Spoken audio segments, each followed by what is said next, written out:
नमस्कार किसान भाइयों, आज के इस वीडियो में आप सभी का स्वागत है। दोस्तों, अमोनियम सल्फेट का नाम किस किसान ने नहीं सुना है। सभी किसानों ने अमोनियम सल्फेट का अच्छे से इस्तेमाल भी किया है और उसके बारे में सभी जानकारी भी अच्छी तरीके से रखते हैं। लेकिन कुछ कुछ बातें ऐसी है जो अमोनियम सल्फेट के बारे में आपको शायद ही पता नहीं होगी। तो जो बातें हैं, जो कुछ कुछ बातें, वो आपके रिजल्ट और भी ज़्यादा बढ़ा देगी अगर आपको वो पता चली। तो वही बातें बताने के लिए आज के इस वीडियो में हम अमोनियम सल्फेट के बारे में A to Z जानकारी आज के इसी वीडियो में देने वाले। साथ ही में आज के खास बात में हम नाइट्रेट और अमोनियम सल्फेट में ऐसा कौन सा बेहतर है, क्यों बेहतर है, ये जो कंपैरिजन है ये भी बताने वाले। तो ये सब जानकारी अगर आप पाना चाहते हो तो इस वीडियो को अंत तक ध्यान से जरूर देखिएगा। और ज़्यादा देर ना करते हुए, मैं हूं दिव्यराज और आप देख रहे हो अन्य निर्माता। चलिए शुरुआत करते हैं आज के वीडियो की। अभी हम जानते हैं अमोनियम सल्फेट के कंटेंट और फार्मूला के बारे में। तो पहले हम जानते हैं फार्मूला के बारे में। तो अमोनियम सल्फेट का फार्मूला है NH4 2 SO4 और उसमें जो भी कंटेंट आते हैं, उसमें कंटेंट आते हैं नाइट्रोजन आता है 21% और सल्फर आता है 24%। नाइट्रोजन 21% और सल्फर 24%, ये जो कॉम्बिनेशन बनता है ना दोस्तों, ये आपके ज़मीन में बहुत ही अच्छी तरीके से काम करता है। और ये मतलब इसका जो काम करने का जो स्पीड होता है ना, वो ना तो ज़्यादा होता है ना तो कम होता है। इसकी वजह से ही के बहुत खूबी से रिजल्ट आपको मिल जाते हैं। तो उसके बारे में डिटेल में आगे हम जानने वाले। तो दोस्तों, अमोनियम सल्फेट वैसे तो सभी कंपनियों का बहुत ही अच्छा आता है, लेकिन हमारे एरिया में सबसे पॉपुलर हुआ है सरदार कंपनी का अमोनियम सल्फेट, जो कि हमारे एरिया में सबसे ज़्यादा इस्तेमाल किया जाता है और उसके रिजल्ट भी अच्छे मिलते हैं। ऐसा नहीं कि भाई सरदार कंपनी का ही आपको अमोनियम सल्फेट लेना है, आप किसी भी कंपनी का ले सकते हो और अच्छे रिजल्ट पा सकते हो। मैंने जो पॉपुलर है वो आपको बता दिया। तो अमोनियम सल्फेट आपके ज़मीन में काम कैसे करता है, इसे जानने से पहले आपको पहले ये जानना पड़ेगा कि नाइट्रोजन आपकी ज़मीन में कार्य कैसे करता है। तो जब आप देखो भाई, यूरिया में आपका अमाइड स्वरूप में एक नाइट्रोजन होता है, हमने अमोनियम सल्फेट में अमोनिकल नाइट्रोजन होता है और नाइट्रेट खाद में नाइट्रेट स्वरूप में आपका नाइट्रोजन होता है। तो ये जो अमाइड का ज़मीन में क्या होता है, अमाइड का अमोनिकल में रूपांतरण होता है, अमोनिकल का नाइट्रेट में रूपांतरण होता है और फिर बाद में आपके फसल में नाइट्रेट स्वरूप में आपका नाइट्रोजन लिया जाता है। तो ये जो आपका अमोनियम सल्फेट में जो नाइट्रोजन आता है, इसका अमोनिकल फॉर्म में होने के कारण जल्द से जल्द उसका नाइट्रेट में रूपांतरण होके उसका अपटेक होता है। तो ये जो आपका ये अमोनियम सल्फेट है, ये सल्फेट फॉर्म में होने के कारण और अमोनिकल फॉर्म में नाइट्रोजन होने के कारण, सल्फेट फॉर्म से क्या होता है, आपके ज़मीन का हाई पीएच होगा तो वो पीएच भी कम होता है और पीएच कम होने से ये सल्फर और नाइट्रोजन का ऐसा खूबी से काम करता है कि ये नाइट्रोजन का जल्द से जल्द अपटेक भी अच्छे तरीके से करता है। यानी कि जो नाइट्रोजन लॉस होता है आपके फर्टिलाइज़र में से, वो भी इन अमोनियम सल्फेट में से बहुत ही कम होता है।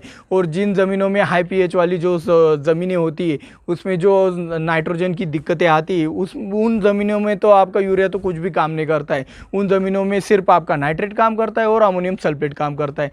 नाइट्रेट दिया तो बहुत ज़्यादा ग्रोथ भी हो जाती है, लेकिन आपका अमोनियम सल्फेट देते हो तो वो धीरे धीरे करके आपके फसल को लगता रहता है। तो स्लो रिलीज में आपको अच्छी तरीके से ग्रोथ चाहिए तो अमोनियम सल्फेट ऐसे हाई पीएच वाली ज़मीनों में आपके फसल के लिए बहुत ही अच्छा रहता है।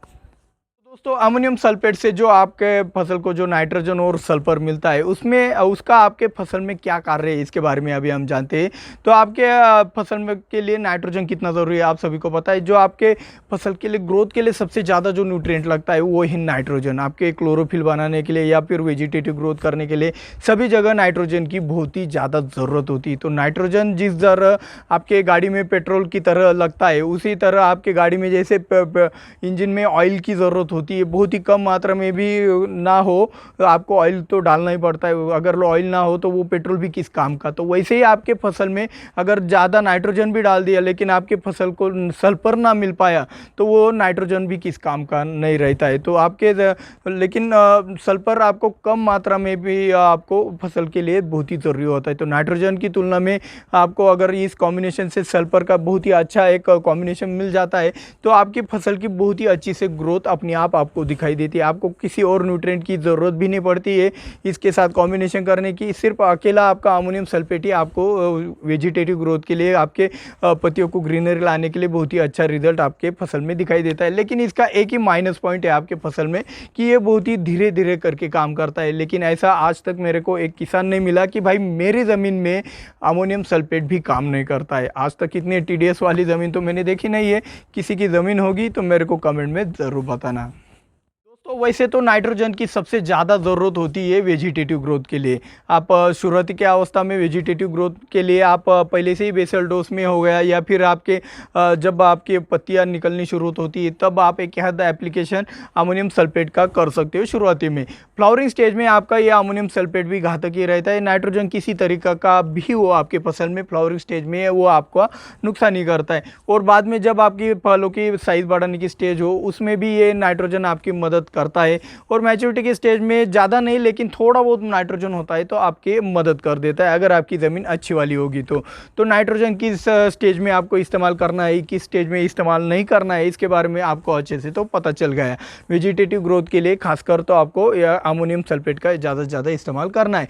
लेकिन इसका कॉम्बिनेशन आप किसके साथ कर सकते हो, तो भाई अमोनियम सल्फेट का सबसे बढ़िया वाला जो इस्तेमाल आप कर सकते हो वो फेरस सल्फेट हो गया, जिंक सल्फेट हो गया, मैग्नीशियम सल्फेट हो गया, या फिर पोटेश के साथ यानी कि एमओपी हो गया या फिर एसओपी हो गया, उसके साथ इसका कॉम्बिनेशन बहुत ही अच्छी तरीके से बन जाता है। लेकिन आपको फॉस्फोरस युक्त जो भी खादें होती है 1846 हो गया, 1026 हो गया, 123216 हो गया, उसके साथ इसका कॉम्बिनेशन नहीं करना है। और जो भी नाइट्रेट स्वरूप में जो भी आपकी खादें होती है, कैल्शियम नाइट्रेट 1305 लिक्विड खाद हो गई वैसे तो, लेकिन नाइट्रेट और फॉस्फोरस युक्त खादों के साथ आपको अमोनियम सल्फेट का जो कॉम्बिनेशन है वो नहीं करना है। ये बात आपको अच्छी तरीके से ध्यान में रखनी पड़ेगी। तो अमोनियम सल्फेट आप हर एक फसल में बेझिझक इस्तेमाल कर सकते हो। दुनिया में ऐसी कोई भी फसल नहीं है जिसे बढ़ने के लिए नाइट्रोजन की ज़रूरत नहीं होती। हर एक फसल को नाइट्रोजन की और सल्फर की बढ़ने के लिए बहुत ही ज़्यादा ज़रूरत होती है। तो ये खाद जो आपकी अमोनियम सल्फेट है हर फसल के लिए आप बेझिझक इसका इस्तेमाल कर सकते हो। दोस्तों अभी हम जानते हैं अमोनियम सल्फेट की कीमत और डोज के बारे में। तो अमोनियम सल्फेट आप 1 एकड़ के हिसाब से मतलब आप 1 एकड़ के लिए लगभग 100 किलो का भी डोज इस्तेमाल कर सकते हो, 50 किलो का भी इस्तेमाल कर सकते हो और 150 किलो का भी इस्तेमाल कर सकते हो।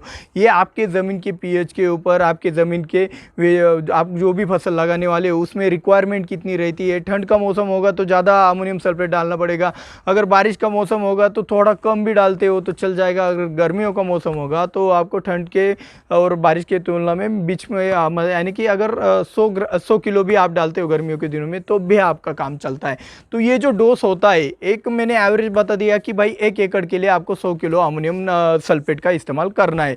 तो आप अपने हिसाब से मैनेज कर सकते हो कि भाई आपके फसल के लिए अमोनियम सल्फेट कितना देना है। ये मैंने आपको एक आइडियल डोज बता दिया, लेकिन आपको आपके फसल के अवस्था के अनुसार और पीएच के ज़मीन के पीएच के अनुसार आपको डोज तय करना है।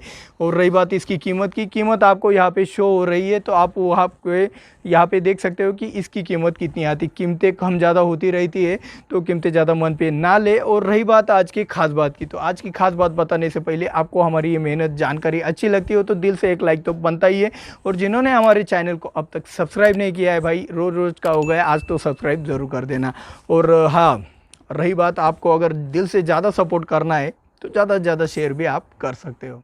दोस्तों आज की खास बात में हम नाइट्रेट नाइट्रोजन और अमोनिकल नाइट्रोजन में क्या कंपैरिजन हो सकता है इसके बारे में आपको बताने वाले। जो भाई आपका नाइट्रेट नाइट्रोजन होता है वो आपके फसल को देने के बाद तुरंत उसी सेकंड से उसका अपटेक चालू हो जाता है और आपके फसल में आपको ग्रोथ दिखाई देती है। नाइट्रेट नाइट्रोजन सबसे फास्ट में आपको रिजल्ट दिखा देता है। और रही बात अमोनिकल नाइट्रोजन की, अमोनिकल नाइट्रोजन आप देते हो तब क्या होता है, आपके ज़मीन में जो माइक्रो ऑर्गेनिज्म होते हैं, सूक्ष्म जीवाणु होते हैं, वो क्या करते हैं, उसका नाइट्रेट में रूपांतरण धीरे धीरे करके करते रहते हैं और आपके फसल में वो नाइट्रेट धीरे धीरे करके अपटेक होता रहता है। तो ये जो प्रक्रिया होती है वो बहुत ही धीरे धीरे करके होती रहती है। तो नाइट्रेट नाइट्रोजन आपके फसल में एकदम से जाने से क्या हो सकता है, आपके फसल में डिसीज और इंसेक्ट प्रेशर भी बढ़ जाता है। लेकिन अमोनिकल नाइट्रोजन एक बार में ज़्यादा भी गया तो वो धीरे धीरे करके लगता है, यानी कि उसमें जो बैलेंसिंग बन के रहती है, आपके पत्तियों को, आपके फसल को नाजुकपन नहीं आता है, तो उसकी वजह से आपकी फसल एक बैलेंस में बढ़ने लगती है। तो मेरे हिसाब से आपको तय करना है कि भाई आप नाइट्रेट नाइट्रोजन यानी कि खरगोश की तरह तेज से आपके फसल में रिजल्ट दिखा देता है और अमोनिकल नाइट्रोजन आपको आपके फसल में कछुए की तरह रिजल्ट दिखा देता है। तो आपको आपके फसल में किसकी ज़्यादा ज़रूरत है, सिचुएशन के अनुसार दोनों आपके भी काम के हो सकते हैं। तो आपको सिचुएशन के अनुसार एक तय करना है कि भाई मेरे को नाइट्रेट नाइट्रोजन का इस्तेमाल करना है या फिर अमोनिकल नाइट्रोजन का इस्तेमाल करना है। और मैं दोनों को यहाँ पे कुछ गलत नहीं बता रहा हूँ, लेकिन उसका काम करने का तरीके से से आप तय कर सकते हो कि भाई मेरे सिचुएशन के अनुसार ये मेरे लिए बेस्ट है। और अगर आप कहोगे कि भाई मेरे को अमोनिकल नाइट्रोजन देना ही नहीं, मेरे को दूसरा कोई ऑप्शन बताओ इससे बढ़िया, तो आपके लिए तो ऑप्शन बचता है नाइट्रेट का। तो इससे नाइट्रेट में भी अगर आपको सेफ साइड चाहना है, यानी कि कोमलपन ना आते हुए, डिसीज इंसेक्ट प्रेशर ना बढ़ते हुए अगर आपको आगे बढ़ना है आपके फसल में, तो आपके लिए सबसे बढ़िया रहेगा मैग्नीशियम नाइट्रेट। तो मैग्नीशियम नाइट्रेट के बारे में अगर आपको ज़्यादा जानकारी चाहिए तो इस वाले वीडियो के ऊपर क्लिक करके आप वो वाली जानकारी पा सकते हो। मिलते हैं अगले वीडियो में। जय जवान जय किसान।